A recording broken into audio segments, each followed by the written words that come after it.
Fala galera, tudo bem? Será que estamos ao vivo com o nosso momento CFP da segunda-feira? Hoje começa o Mundo Financeiro Segundou, totalmente diferente, para que nós nos alegremos com o começo da semana, né? Fala Rodrigão, você tá bem aí, cara? Como é que estão as coisas? Bora trabalhar?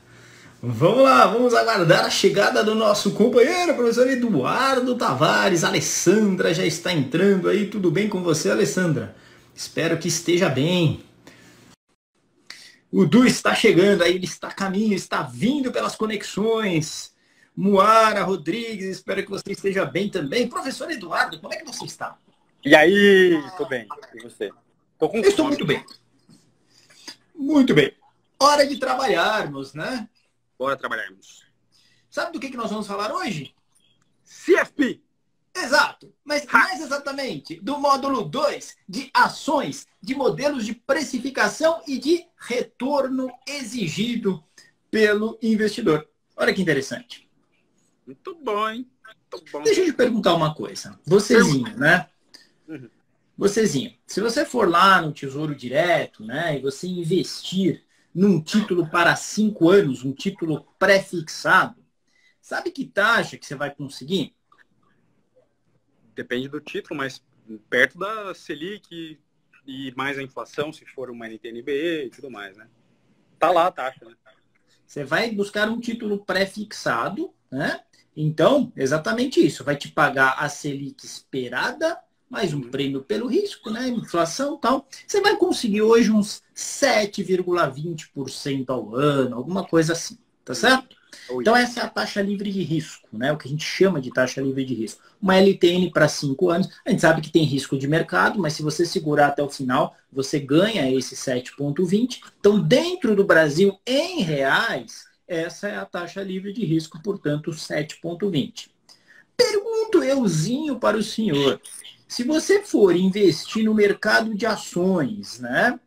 Você, obviamente, vai esperar ganhar mais, vai exigir ganhar mais. 7,20 não será suficiente, né? Porque uma coisa é você investir num título público, né? Que tem uma certa garantia que você vai receber os 7,20 ao ano. Agora, se você for comprar uma ETF, BOVA11, né? Para ganhar o que o índice Bovespa vai entregar, você concorda que você exige um retorno maior? Sim, claro. Eu tô correndo mais risco, né? Então eu preciso de um retorno maior. E quanto você exigiria? Sou bobo. De quanto eu diria? Ah, isso depende de cada investidor, né? O investidor atribui ali o quanto ele quer de retorno. Por isso que eu estou perguntando para o grande amigo Eduardo Tavares. Você, para investir em bolsa como um todo, você exigiria quanto? Que número? O 7,2 não vai te satisfazer. Você quer mais. Quanto ao ano? Essa é uma boa pergunta. Eu não tinha parado para pensar nisso. Pois é. Pessoal, coloca aí nos comentários. Para investir em bolsa, se você for investir num título público para 5 anos, pré-fixado, você está ganhando hoje 7,2 lá no Tesouro Direto, alguma coisa perto disso. Se você, em vez de pegar o seu rico dinheirinho e investir no título pré, resolver investir em bolsa, no índice Bovespa, no ETF BOVA11, qual vai ser a sua taxa exigida de retorno, né? Quanto que você vai exigir? Tuninho Duarte entrou aí. Fala aí, Tuninho, você vai investir em bolsa. Quanto que você exige ganhar por ano para não investir no título público pré-fixado e ganhar 7,2 e investir na bolsa? É que eu tô sem HP aqui agora, mas eu preciso calcular o retorno esperado, né? Mas eu tô querendo tirar esse pensamento. Eu tô querendo que a gente chute um valor, né? Assim, pelo que você acha do risco que você vai correr. Cara, Rodrigão, fala aí, cara. Se manifesta, filho. Quanto que você exigiria para investir em bolsa? Olha lá, Evilasioma falando aqui 12%. O Rodrigo está colocando 5% de prêmio, também está na casa dos 12 alvo. Acima de 10%, 10, 12%. Ok, 10, 12, beleza. Então estamos chegando num consenso aí de 12. Vocês perceberam? A gente teve uma amostra pequena aqui. Vai ter gente que vai falar 17, vai ter gente que vai falar 14, vai ter gente que vai falar 13. Por isso que se desenvolveu o CAPM.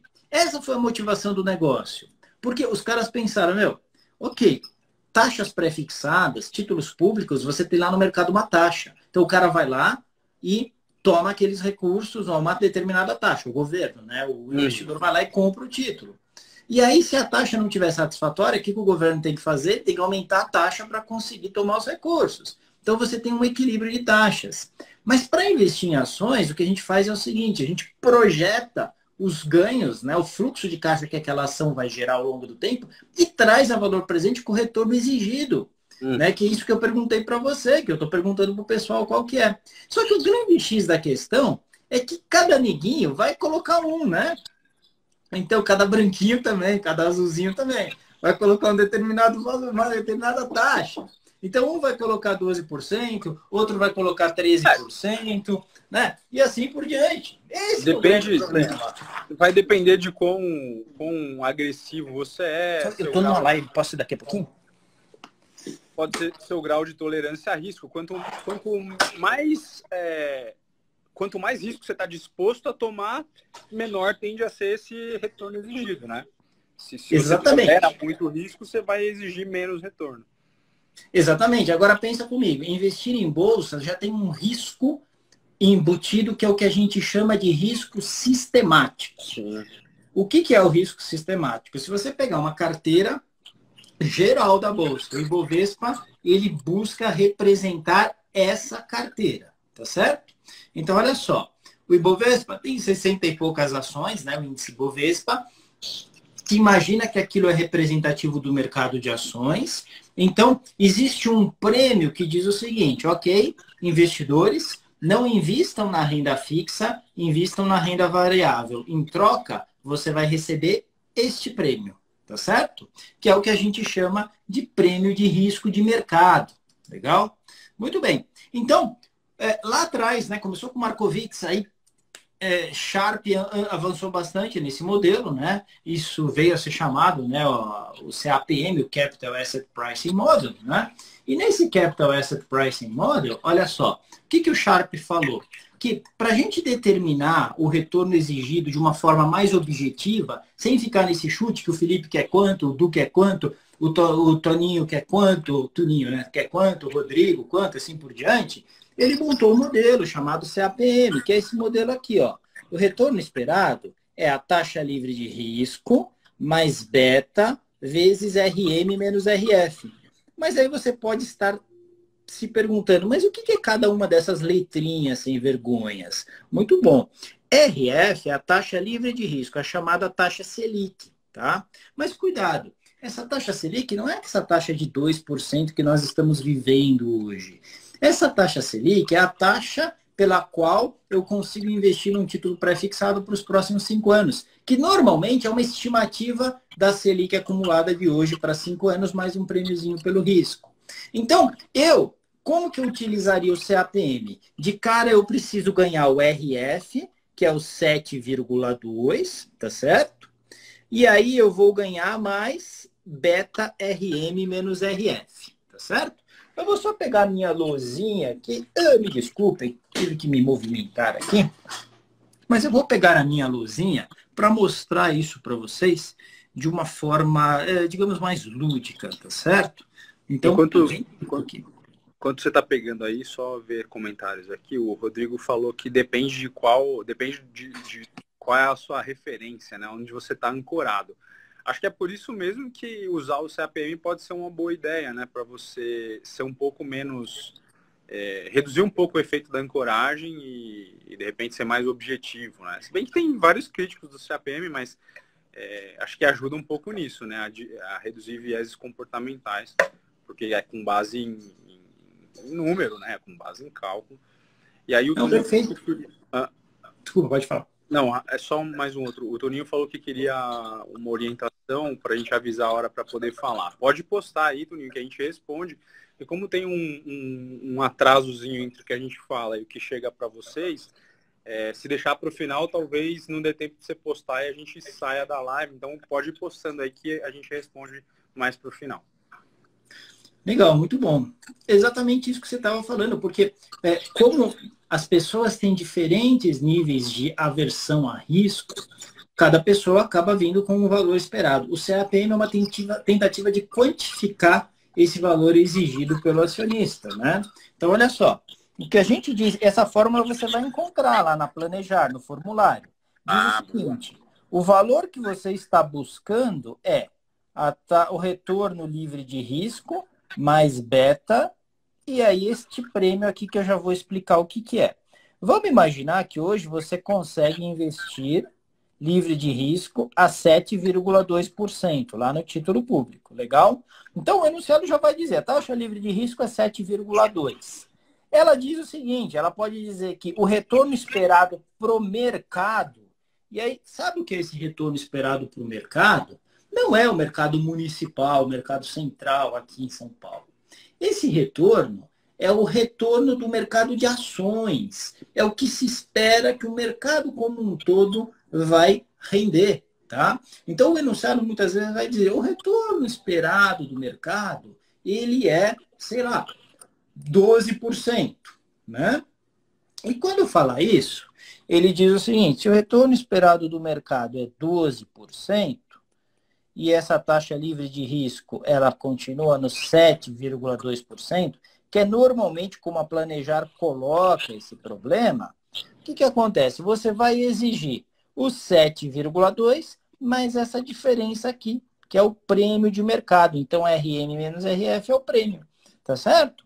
Então, se você fizer uma continha aqui, você vai ver que 12 menos 7,2 vai dar 5,8%. Desculpa, 4,8%. Legal? 4,8%. Então, 4,8% é quanto estima-se que a Bolsa vai pagar acima da taxa livre de risco. Tá certo? Muito bem. Tenho perguntas para fazer sobre isso rapidinho. Então, vamos lá, pode fazer. Primeiro, quando a gente fala de retorno de mercado, a gente está calculando isso com base no histórico, né? Isso. Há várias formas de calcular. A mais comum em relação ao histórico, então você vê lá atrás quanto que a Bolsa paga a mais que a renda fixa, e a gente normalmente importa, né, esse histórico lá dos Estados Unidos, porque no Brasil você tem longos períodos em que a renda fixa paga mais que a renda variável, que não tem o menor sentido. Né? Então você vai ver que na prova, sempre a Planejar vai falar, o prêmio de mercado é 5%, aí já é um menos o outro. Isso, ou então, é verdade. O retorno esperado do mercado é tanto e a taxa livre de risco é mais baixa. Aí você calcula a diferença. Então é isso que vai acontecer. Beleza. Beleza? E aí você vai falar do beta agora, né? Isso mesmo, né? Nosso querido beta. Lembra que na fórmula que eu mostrei aqui para vocês tem um treco chamado beta, né? O beta, ele é assim, né? Ele é quanto que é o risco de uma carteira ou de uma ação especificamente em relação à bolsa. E aí você precisa lembrar o seguinte, que isso cai em outros fatores, em outras questões na prova, né, em outros momentos, mas isso tem que saber. Beta igual a 1 quer dizer que o papel tem o mesmo risco do mercado como um todo, do índice Bovespa. Beta igual a 1,5, por exemplo, é que o risco do papel é maior do que o da bolsa.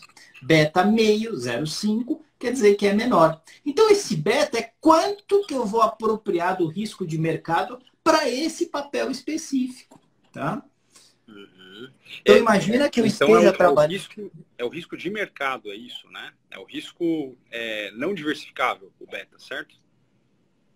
Exatamente. Ele é o chamado risco sistemático, né? Só que aqui, por exemplo, eu vou usar um beta 0,8.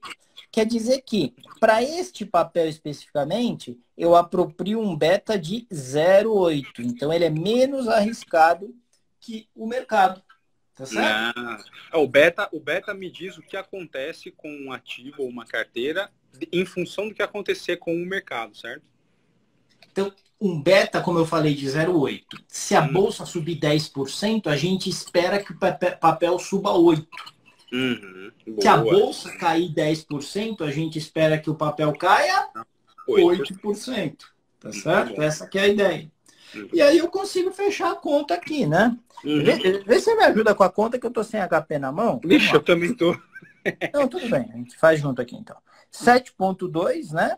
E aí, olha só, 7,2, então, era a minha taxa livre de risco, tá? 7,2%. Mais 0,8, certo? Vezes este prêmio que eu acabei de calcular, que era o 12 menos o 7,2. Então, é 0,8 vezes 4,8%. É essa conta que a gente tem que fazer aqui. Tá certo? Então, vamos lá. Eu vou puxar minha HP que eu tenho aqui. Eu tenho uma HP, eu falei que eu não tinha, mas eu tenho. Porque às vezes eu esqueço da bichinha. Aqui, ó. Deixa eu virar aqui. Esse iPad. Agora deu. Então, vem comigo. Eu tenho lá, então, não sei se você lembra, né? Mas era 4,8, tá certo? Vezes 0,8 mais 7,2. Então, vamos lá. 4,8, dá um Enter, 0,8 vezes... esse é o risco sistemático que eu estou apropriando, é o 3,84, né? Então, essa conta aqui, ó, ela tá dando 3,84, beleza? Vou somar com 7,2. Se eu somar com 7,2, chegarei no 11,04. Ok. 11,04%. Então, esse 11,04% é o retorno esperado para um papel que tem beta igual a 0,8, considerando uma taxa livre de risco de 7,2 e considerando um retorno esperado para o mercado de ações de 12%. Veja que não é difícil, é jogar na fórmula, né? O que é importante é que a gente entenda o porquê das coisas para não ser surpreendido no dia da prova com alguma variação de questão. Eu sei que eu acertei porque a Jaqueramox disse que deu 11,04. Pode falar, professor Eduardo Tavares, fale. Algumas questões. Por exemplo, vamos lá, vamos pensar aqui. Você tinha feito uma pergunta no começo que era quanto eu exigiria a mais para investir em ações. Isso. Então, digamos, essa pergunta mais genérica, se eu quiser, posso encarar ela como colocando ali na conta do CAPM um beta igual a 1, porque aí eu vou ter o que eu vou estimar o retorno que eu vou ter se eu investir em ações, no mercado de ações, né? Perfeito. O que você está dizendo é que o beta do mercado é igual a 1. É porque a correlação entre a minha carteira de mercado com o mercado é 1, né? É isso aí. Exatamente. E uma outra questão importante aí para diferenciarmos. A gente falou que o beta, ele é o risco não diversificável, ele é o risco sistemático, mas a gente sabe que existe ainda o risco não sistemático, o risco diversificável. Onde ele está? O que eu faço com isso, né? Professor, como você é cirúrgico nas suas perguntas. São aquelas perguntas que eu amo quando os alunos fazem, porque são as perguntas relevantes. Só poderia vir do senhor. Exato. Veja bem, o que acontece? O CAPM, ele é um modelo que tem como premissa que o investidor é um investidor diversificado, tá certo? Se ele é diversificado, ele só vai ser remunerado pelo risco sistemático, que é o não diversificável. Ele já está diversificado, ele fez a lição de casa, não consegue agora reduzir o risco sistemático, porque é não diversificável, e ele vai ser remunerado por isso.